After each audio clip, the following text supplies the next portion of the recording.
Hi, I'm Oni Hartstein, and I run Regeneration Who and Intervention in the Maryland area.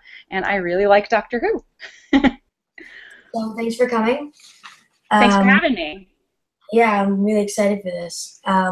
So my first question is about like how hard was it to plan Regeneration Who, especially with like getting the guests and stuff? Like, was that hard to like reach them and stuff? Oh, wow. Actually, yeah, it really was. I mean, the good thing is the Doctor Who actors are so sweet. But just the hardest part of doing the con is getting the place to do it, signing the contract for the venue, and trying to make sure that everything is done properly, getting staff together, training them, telling them where they need to go. That is like the biggest part. And then the actors, it's just it's nice. It's easy. That was it could have been. And now that I know them, it's super easy. I was very nervous. I mean, can you imagine, like, um, our first guest was Colin Baker, and we email his agent, and we get an email back from him, and we were just like, what? So, I mean, that was easy. I think the hardest part was just setting the venue and the staff up and worrying about how we're going to pay for it and that kind of stuff. And you had the same staff as Intervention, right? We did, but there's one key issue with that. The intervention has 50 staff. This one had 120. So we did have a lot of new staff. And so that was difficult to train people, and there's going to be it's new for everybody. Intervention is about 1,000 people. This is about double the size. So again, that's going to be very busy and crazy for a lot of people as well. But it went well, so I can't complain. Yeah, it was really awesome. I was there on Saturday. It was really fun. I liked all the panels and all the events. It was awesome. Um, Cool. yeah. I wanted to show you something funny that happened. Sure. I took pictures with Colin Baker, and I was trying to like find you. I wanted to talk to you at the convention, but I couldn't find you for some reason. And I Oh, sorry. and I realized after I took this picture with Colin Baker, I noticed. Let's see if I can get it. Where is it? One sec. Here. Nice phone case. Oh, thank you. Mine isn't nearly as cool. Mine is just like a life proof because I drop this thing so much Yeah, that I got one of those. I probably need it more than you do, though. So if I can get this up, it'll focus. You can see that this is my friend who also took a picture with him. You see, Awesome. you're right there in the background. Oh, I totally am. I didn't notice that until I was looking at my pictures in the car on the way back. Yeah, that was probably on Saturday when I was sitting with Nicola Bryant and I was helping her out at her table. That's Yeah, funny. yeah, yeah, yeah. So that was funny. I thought I would show you that. Where's Waldo? Where's Oni? Fine, finally. Um, so did you? I heard this actually just recently. I figured this out before I wrote this question, but have you started planning next year's regen? Yeah, actually, it looks like we might have a venue as early as Tuesday announced, and I'm hoping to. I have three guests already signed, and I have two writers already signed, and I have a line that's like 15, 20, 30 people long to get to be guests at the con. So I think this week or next week, you're going to see a lot of cool stuff happening really fast. Yeah, I'm really excited. Um, so yeah, because I heard on Twitter and on Facebook that you had like the dates and the location. Uh-huh. You weren't ready to like release them yet. Yeah, that's again back to the difficult part that I was talking about before with the venue negotiations and everything. If you're negotiating with different venues, if you can't really reveal where it is, it's like I'm not just doing that to keep it secret from the fans. It's more like if you reveal it and then that person is like, oh, she is going to sign my contract, then they can start putting other things into the contract and trying to make it harder for me even and so now there's like three or four we're negotiating with, and none of them know which one we're going to choose. So it's the best way that way if you're going to ever negotiate a contract. Keep your cards to your chest. Yeah, you have to like have everything like officially like settled down before.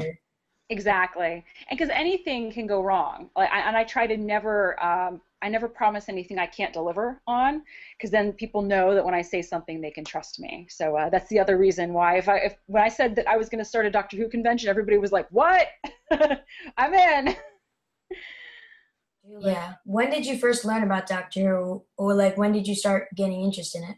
I would say when I was about 4 or 5 years old, I watched the Tom Baker episodes on PBS when I was like really little, and I got made fun of really badly in school for that. Like I remember I came into like first grade, and I had a for show and tell I had made like a canine out of a shoebox, and I was like, oh, this is so cool, and I showed it off, and people were like, you're a nerd, you watch Doctor Who, and like it was just so uncool back then. Um, but that's what's got me into it. I was still gonna watch, what I wanted to watch because it was cool. Yeah, and nowadays being a nerd is considered a different kind of thing. Yeah, I Uh, think I think some people who are over 25 or 30, it's hard for them to understand. It's a little different because it's so used to we'd be the ones getting beat up. And now it's more like it's cool in some ways. So it's like, huh, that's totally different. yeah, like now people try to like act like nerds and try to put on that kind of thing, Yeah. which is kind of cool. Yeah. So you also run Intervention Con. I Uh, do. so what is that about? Like I kind of looked at the website. Is that like can you explain that to me? Sure. So I started out doing all of this by being a webcomic artist and blogger, and I would make my artwork, draw my comics. I would get paid to go to conventions and speak about it and sign autographs and stuff. So people would come to my table and say, "Oh, you make art, you make comics, and you do stuff online, and I could never do that. This is so amazing." And I'm like, "Wait, what do you mean you could never do that?" It's anybody can do it. The beauty of the internet is that we can do whatever we want now for the most part. There's limitations obviously, but it's a lot easier than it used to be. So I started that event because so many people asked me for help on how to do their blog, how to do their webcomic, how to make fan art, things like that, and how to make robots, that I just put an event out there to really help people learn about what they can do with art and technology, because I think too many people get stuck in jobs they don't like, and maybe their school they don't like, and they're not learning what they want. And this is a way to kind of give them something cool to, like options that they can do for their life. So really, it's kind of like an event where you can just learn how to do the coolest things that you've ever seen. And if you do something cool, you can come in and present it and teach it. So I teach marketing and how to run events, obviously, and art. Yeah. So and you also have for that convention you have a children's program as well, right? Yeah, it's there's like a lot of arts, crafts. We have filmmaking for kids, and they made a Sharknado stop motion claymation thing a couple years ago. That was really cool. Yeah, I saw it on the website. Yeah. Oh yeah, and last year was more steampunk, which was also pretty cool. Like people were making goggles, and they got to learn about how to make comics. We had some of the artists go in, and like you could like have your paper, and they would show you how exactly they make comics and how to think about how to make a comic, because it's not just the same image every time. You have to think about how to pose the character, how to stage it, stuff like that, which is pretty cool. And we have Terry Malloy, who played Davros. He's coming in this year to teach voice acting, because he Oh, did that at Regeneration Who, and it was such a hit. But he's like, it's only an hour long at Regeneration Who, and I'm like, well, I have an event where it's all about teaching cool stuff. He's like, I would like to teach the full version. So I'm like, let's bring you in and we'll do it. He's really excited because a lot of times the actors, they do the autographs and they do everything that you know that they do. They don't get the chance to really talk to the fans in an informal way that really will help them. And I was really happy to see that all the actors believed, like, you hear the stereotype of like actors, oh, they go backstage and then they grumble about whatever. No, these guys love the fans. They'll just they'll, hey, and like, oh my God, Colin, did you see that this little boy out here was so amazing? Like that's all you would hear backstage, just total love. So it's a good thing for them to let them teach as well. and most people kind of think, they get tired of all the fans all the time. They're like, they get really annoyed by them, but, you know, a lot Yeah, of. not at all here. Colin Baker was actually really sick over Regeneration Who weekend. He had an ear infection, and he refused to let me take him to the urgent care center because it meant so much to him to be there for the fans. He fought me on it, and I'm like, please don't hurt yourself. And he's like, they paid to come to see me, and I love them so much. I'm gonna stay. So I was like, wow. Uh, how did you get Tom Baker for the Skype? Well, it's because of intervention, actually. He liked that we were doing an event that was about elevating artists, and he left me a note in the autographs that the reason he has not done any other convention but ours in this way is because he really liked the fact that our hearts were in the right place. And everything that we do, even Regeneration Who, is going to be about elevating artists and helping people. So everybody that comes to that event, I try to think about what I can put in the event that'll actually inspire them to like just lead a better life and have fun. And that's why he did it. You know, it's because of what we did with intervention, and we had a track record of just being so nice. And there's not anything bad we've ever done. So he's just like, wow, I'm going to help. I was completely touched. I actually cried a little bit when I found that note because I grew up watching him, and I'm like, he gets what I'm trying to do. Wow. Yeah, yeah, I loved his Skype. That was really fun. Uh, Yeah, he was so funny. I couldn't believe it. I was in the front row laughing. I was like, oh wow.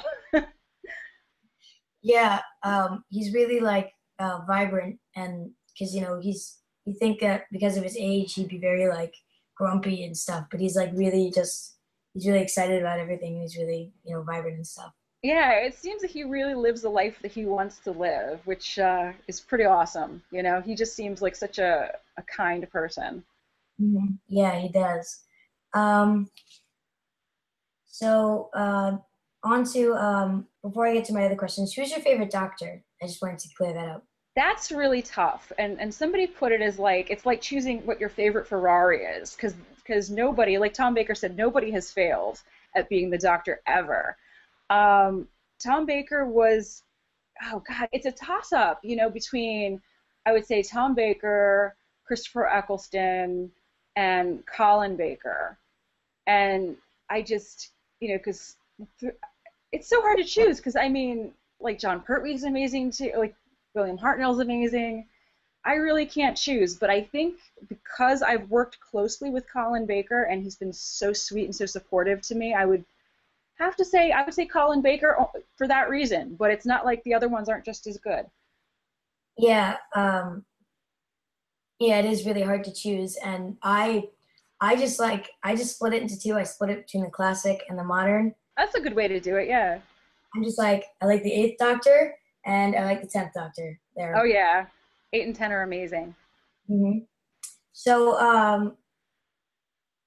so what do you do in your life, like when you're not planning all these conventions? Like, what do you do? Hmm. Well, I actually don't have a lot of time that I'm not planning the conventions, and I'm a little obsessive. So it's Memorial Day weekend, and obviously I'm working. I just came back from Balticon where I was promoting Regeneration Who and Intervention. But my day job, I work at an IT data backup company right now, and I'm a marketing director. So I'm the person that manages like the development of like websites, iPhone apps, iPad apps, and marketing campaigns that work with like the website. And that's probably why Regeneration Who has such a really good social media presence and blogging presence, because that's my profession. Right. Yeah. That seems it seems like those two would go right hand in hand. Yeah, actually, I got that job because I learned how to do it by working on intervention. I didn't go to school for it at all. That just goes to show you, as long as you can do the job, they'll hire you. Because I did not go to school for marketing. Yeah. So let's see. Um, oh, I heard and I saw on YouTube you really like horror rides, and Oh yeah. um, where did that come from? So when I was little, I grew up in Pittsburgh, and there's a theme park in the area that everyone goes to called Kennywood. And at the time, they had a ride called Le Cachot, which is a little ride where you get in a car and you go through, and it's like a haunted house. And it's not terribly scary because it's from I forget what year this one's from, but usually those rides date back as early as like the late 20s, so they're very old. and they're very family-friendly rides. But for a little kid, it can be scary. So I went through there, got scared, but it was a thing I did with my family, and I got really attached to it. And I was always afraid of haunted houses, but when I got older and I got married, my husband was really into haunted houses. He can't ride roller coasters, which I also love. Like, I love theme parks and roller coasters. So we started going to Disney World, and we went to Halloween Horror Nights at Universal Studios, and we realized that was like one thing we could do together that's really cool. And obviously, like with my events, I try to be extra customer service oriented, and I try to create an experience. I really like rides that create an experience or tell a story to people. So as much as I like roller coasters, I would prefer like a Big Thunder Mountain that has theming that tells a story than I would prefer something made out of metal, even though they're both amazing. So I think I like them because they tell a story. And when somebody gets scared, it's fun to laugh at them. Of course, nicely. You don't want to be mean, but like it's like if I get scared, people laugh at me, and I think it's funny when they laugh at me. So it's a lot of fun, and I like storytelling. Yeah, a lot of people have very funny screams in those times. Yeah.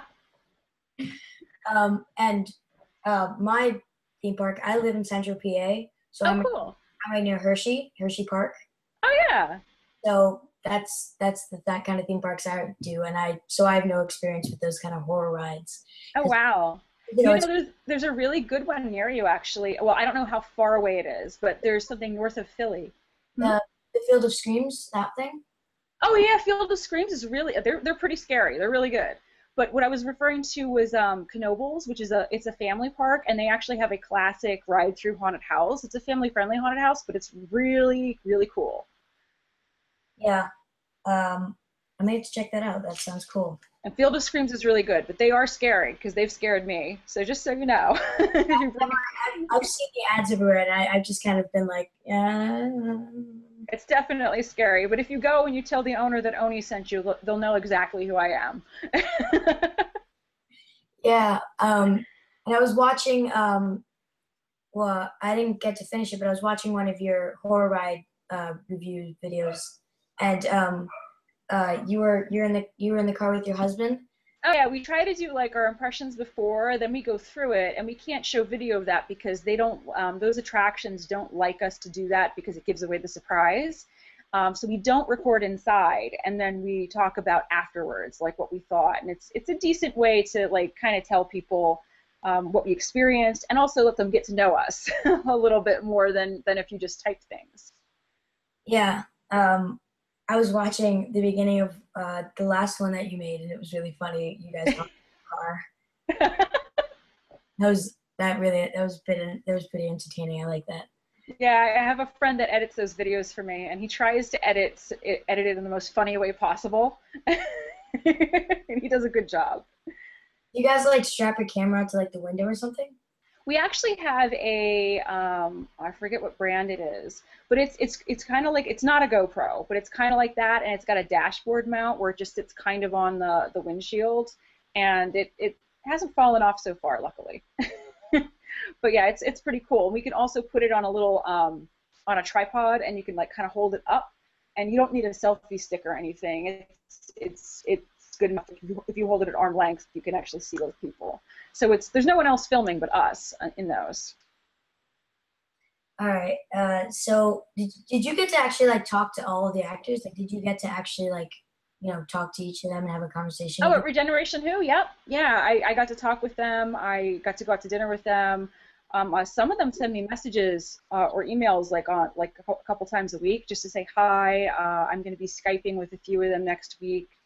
And we really hit it off. I think they're really nice, and it was sad to put them back on the plane because we hit it off so nicely that it almost seemed like family was leaving us. So yeah, definitely, they're super cool and super nice. I saw you had like a bunch of selfies with them and stuff. Oh yeah. Chilling and stuff.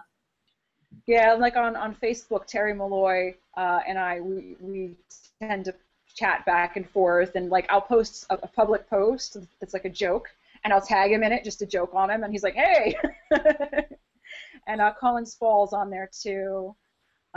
Nicola's not on Facebook yet, but she might be on it soon. Yeah. You also have really funny Twitter posts. Those are really funny. Oh, thanks.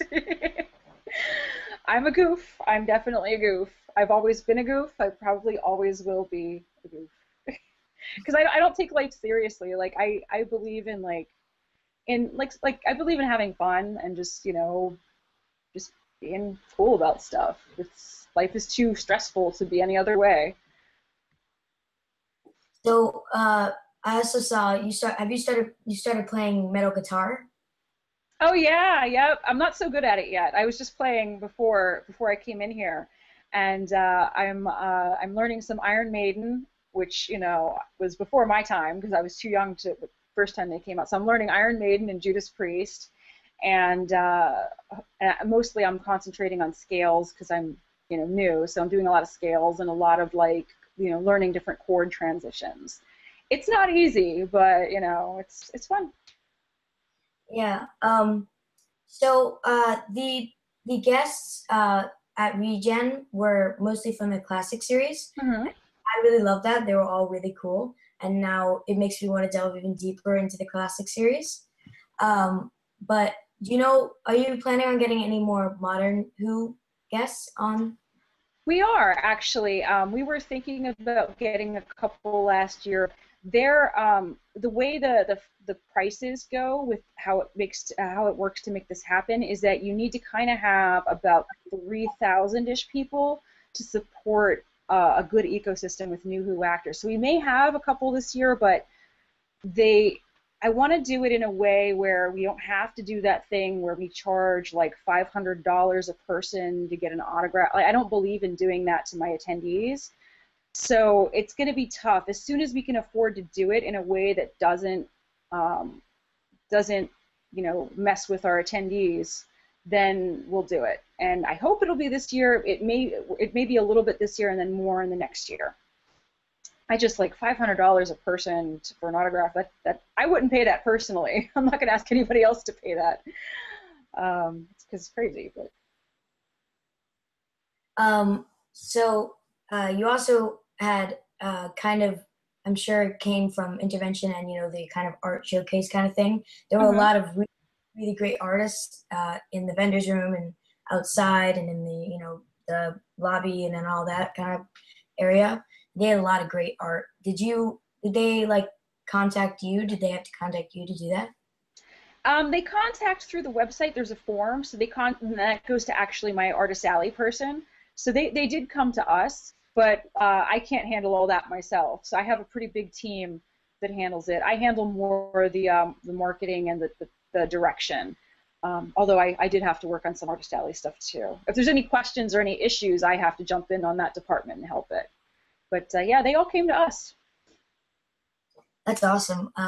There was some really, really beautiful artwork there. There was, yeah, I was really proud of it. Um, there was also Pixel who was there, which Oh yeah. I thought that was awesome because I saw the Kickstarter campaign a long time ago, Mhm. and I knew I like kind of had him in the back of my head, and then I saw that he was there, and I'm like, oh my gosh, that's that guy. Yeah. Yeah, And they're super nice. yeah, he was cool. He signed one of the bookmarks for me. Oh, awesome. Um, Awesome. although probably one of my favorite things that I guess wasn't a panel was the Gallifrey squares. Oh, yeah, Stephen Webb and Clay Dockery did. They're attendees, and they put that together for us. He came to me, and he's like, I have a crazy idea. And I'm like, really? That's the best kind. Tell me all about it. And that's how that happened. Yeah, I had to drive a long way back, so I did not get to stay for the whole thing. I was really annoyed. I got, Oh, yeah, I got to stay for most of it though, and it was hilarious. we're probably going to do something cool like that again because those guys are coming back. So if you liked it that last year, I'm excited to see what you think this year. Yeah, they gave me the. I wish I was gonna bring my thing down with all my ribbons. I totally forgot to get it. But there was the it was like PG-13, so they could actually make funny jokes. Mhm. Um, and there was a joke with a cosplayer who was just as the Sixth Doctor, and he threw out ribbons that said the Sixth Appeal. I know who that is, I think. That was my favorite. That was my favorite part of that. He's like, I have the Sixth Appeal, and he threw him out. Those guys are the best. They really are. They came. Oh, I think some are from New York and some are from Texas. They came a long way and they did an amazing job. Yeah. The convention was really great. I really enjoyed it. It was awesome. Oh, I'm glad to hear that. Sure. People ask me what I do, and I'm like, what do I do? What's my profession? I do things, lots of them. You're trying to like summarize it in one kind of Yeah, thing. it's tough. I have to, depending on who I'm talking to, I change what I say so that they understand it. So yeah, I really loved the convention. It was really great. I'm really excited what's happening next year. I'm Yeah, I totally am coming. too. People were so nervous. They were like, "Are you going to have a second one?" And I'm like, "It's me we're talking about here. Of course we are." Yeah, and I'm hoping to get more people in from Big Finish, and I'm hoping to get more people, more participation from some BBC people. We have some writers. I actually heard that the BBC was talking about us in very, very good terms. So that was cool to know. Um, and I sent my assistant over to the UK after the convention, and people were recognizing her from the con. They were like, Regeneration who? What? And she's like, we're in the UK, and they know who we are. What? So she was very happy. And I think it's definitely going to be very good for the fandom in America because I think people need to understand how popular this is and how cool it is. And there's so many things that even regular fans don't know, like how cool Big Finish is.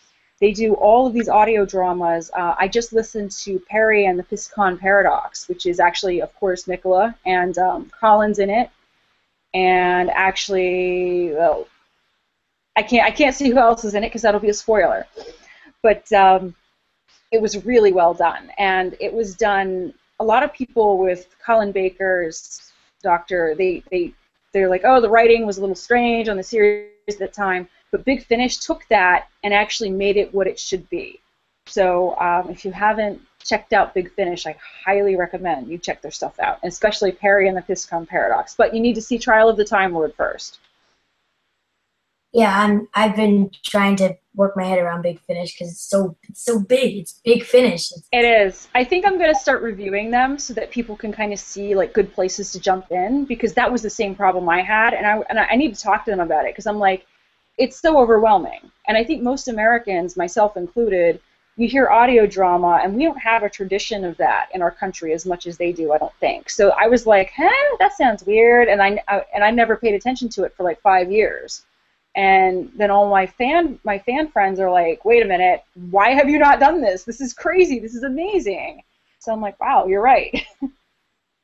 Yeah, the first thing that comes into my head when I hear audio drama was like the War of the Worlds thing in like Yeah, 19. like old That's stuff. yeah.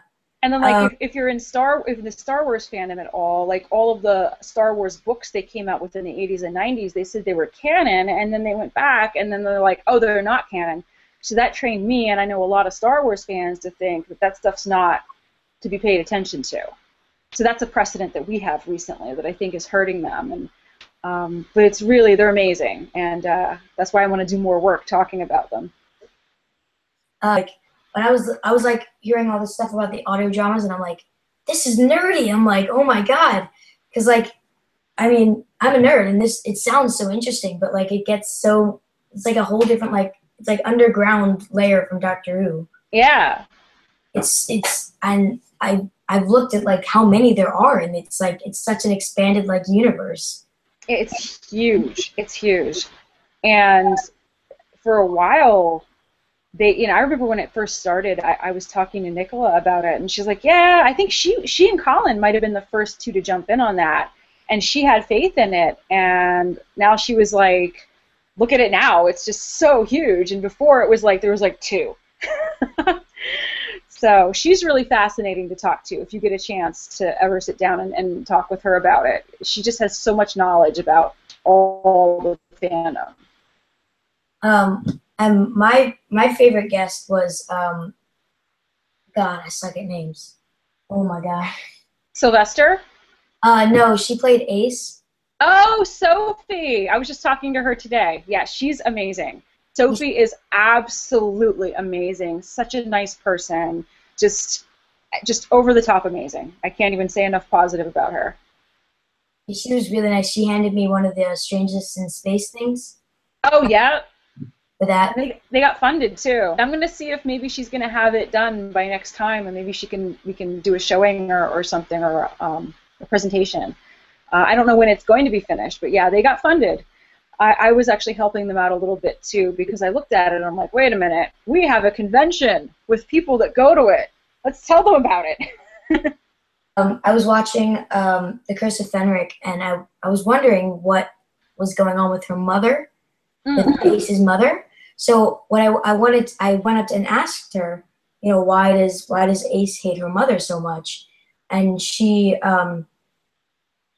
told me there was a bit expansion kind of about her mother on one of the audio dramas. I don't remember what it was, but she said that she was just a teenager who just hated her mother because I guess she was going through a phase or something. Mm.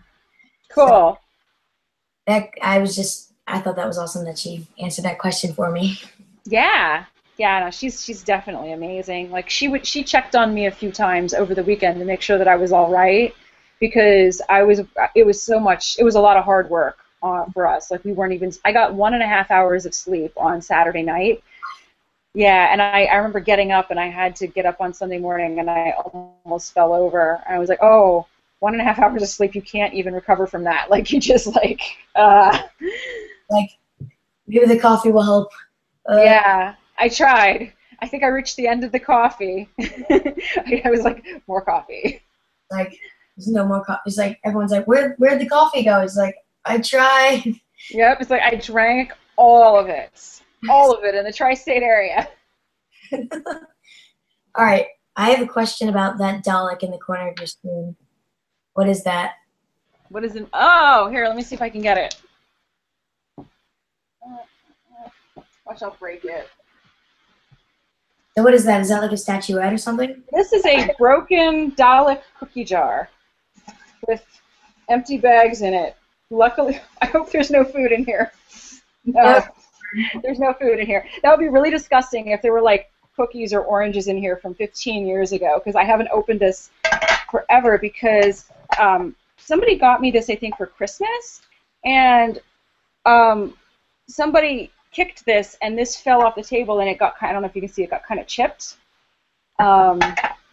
So that was in my old apartment, so I put it up because I didn't want it to get wrecked. But yeah, it's my Dalek cookie jar. But there's no cookies in him right now. There's a lot of dust on him. So yeah, I have a Dalek cookie jar, and somewhere I have a Dalek alarm clock. Oh wait, where's he at? This is my alarm clock that somebody got me, because I mean, apparently, this is before New Who even came out. Somebody got me this because they knew I liked Doctor Who. It looks and like it's got. It looks like a modern Dalek. Yeah, kinda. But it is definitely an older one, because I think it might have been, maybe it was new. I don't know. Maybe I have no sense of time. Maybe I time traveled. But this guy has no batteries in it. And it was in the other room, and it was 3 in the morning, and I was working on some artwork. And it started going off and screaming, "Exterminate." And it scared the crap out of me. So I get up, and there's literally no batteries in it. So I'm like, it's screaming "Exterminate," and there's no batteries in it. What? And it's like 2 or 3 in the morning. I almost lost it, and I think I took it apart, and now he's like, it doesn't do anything. What was it? What was the noise? It must have had like a residual charge in it somewhere that made it actually fire off the "Exterminate" sound, but it was just creepy. I mean, maybe somebody that knows like anything about electronics could tell us what happened there, but it was pretty scary. I don't even know how it opens up at this point. It's under here somewhere. Ah. Yeah, I think I need a screwdriver to open him up. Yeah, there's screws on it. Weird. But yeah. I have many a Dalek. Okay, just two, not many, just two. Just two. I swear, I just have two. Yeah. I set this little like thing up in the back because this is actually my parents' office. Oh, cool. Yeah, my entire apartment's a wreck because I still have all the stuff for the convention in here that I'm taking to a storage facility tomorrow. So this is the only side that's like not completely full of boxes and envelopes and TARDIS lamps and God knows what else. Yeah, this is I have a cross-stitched like Dalek. Oh, cool! I thought that was ink. I didn't realize that was cross-stitched. That's amazing. Yeah, it's like for the longest time, Doctor Who was like not like, you know, people that like Star Trek were like, oh yeah, Star Trek is like a big deal, which I love Star Trek, but Doctor Who was kind of like much less popular. And I felt like for liking it, I'm like, man, I'm like so underground right now. Which is, it's good that it's getting more popular though. Now with the internet, it also gets crazier as well. Yeah. Tumblr, on Tumblr especially. Tumblr. Oh my god. I hear so much from the Doctor Who writers about Tumblr. Apparently they read Tumblr. Writers at the time to read the amazing things that people put on Tumblr for some reason. Yeah, Stephen Moffat left Twitter a while ago, which I don't know I don't know where I got that thought from. Oh, I guess he was on Twitter. I haven't really, but yeah, he's actually really, from what I understand, he's a really nice guy. Yeah. I've never met him, but I know people that are 1 degree off for him, and he's supposed to be a really nice guy. I can't wait to meet him eventually. People hate him. They're like, he's sexist and he sucks and first of all, I don't know about you, but I haven't seen any examples of sexism. Yeah, and I can almost certainly tell you he's not.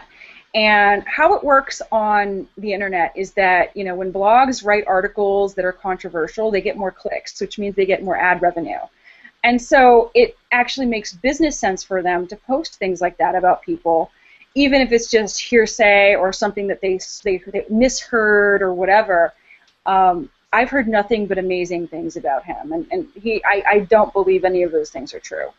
Yeah, the reason he left Twitter was because his like actual like close friends and stuff were trying to contact him, and he was being overwhelmed by all these fans, and he couldn't talk to his actual family. So yeah, that's why he made a different Twitter, or he closed down his current one or something.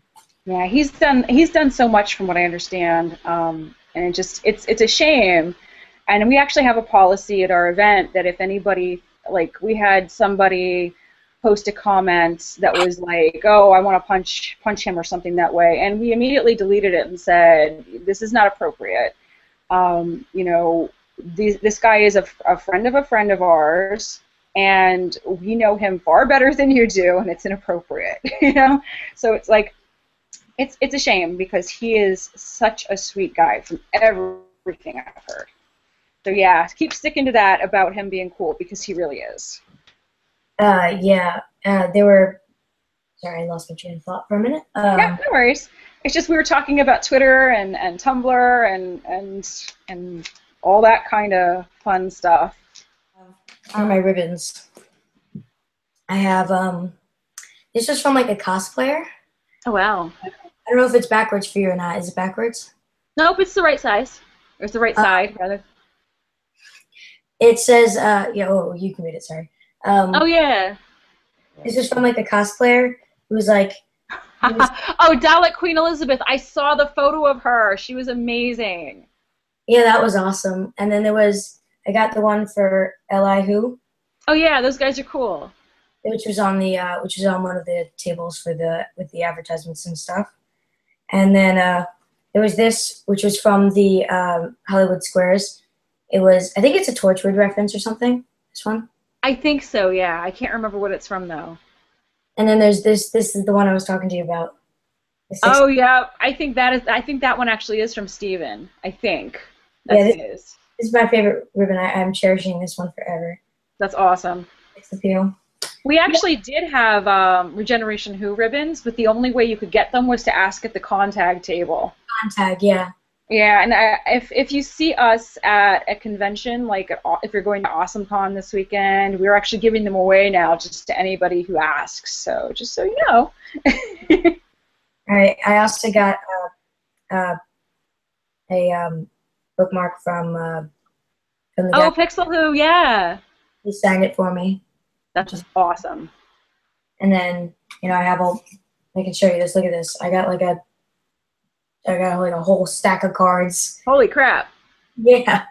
I have the one that was for the convention. I have this one.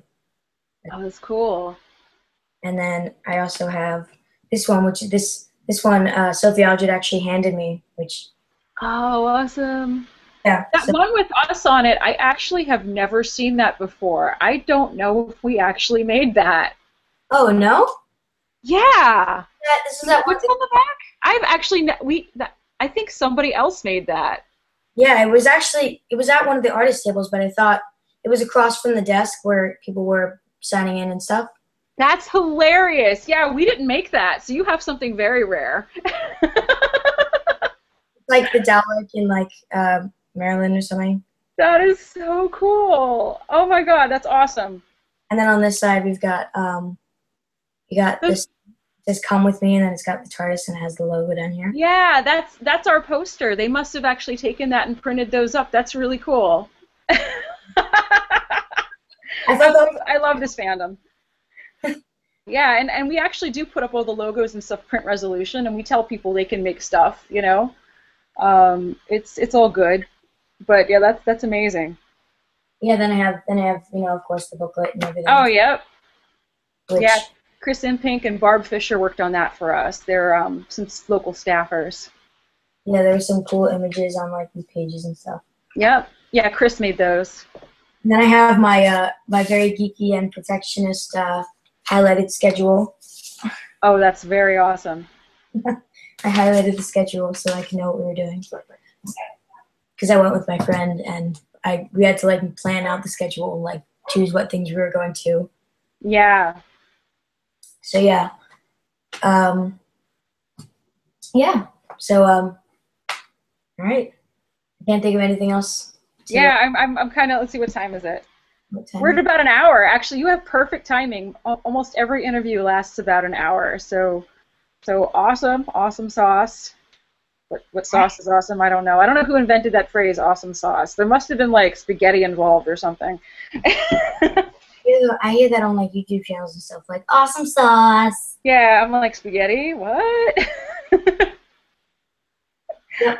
All right. Cool. Well, thank you for letting me interview you. I know I don't really have much developed on my YouTube channel, and I appreciate it. And now you do. Now you do. So thank you so much for having me. You did an amazing job. You did better than most interviewers that have ever interviewed me. So you definitely have a true talent for this. So please keep it up. Thank you. Awesome. This is awesome. Thank you for coming. Yeah. Now I got to figure out how to turn this off. Let's see. Wait, I found the button. Okay, so I'll be like, bye. Bye. And I didn't turn it off. There we go. Thanks, guys. Please subscribe. I'm gonna put links to all of Ani's websites down below, and all of her different things. So, thanks, guys. Bye.